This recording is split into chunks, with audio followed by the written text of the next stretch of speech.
Alright, I just thought I'd do a really quick comparison between MX Zilent Reds and MX Zilent with a Z or a Z.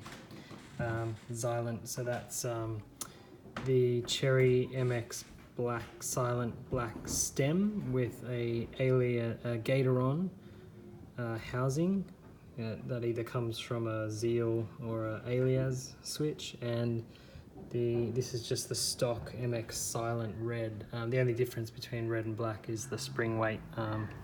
So I just thought I'd give a quick comparison between these two Zilent switches.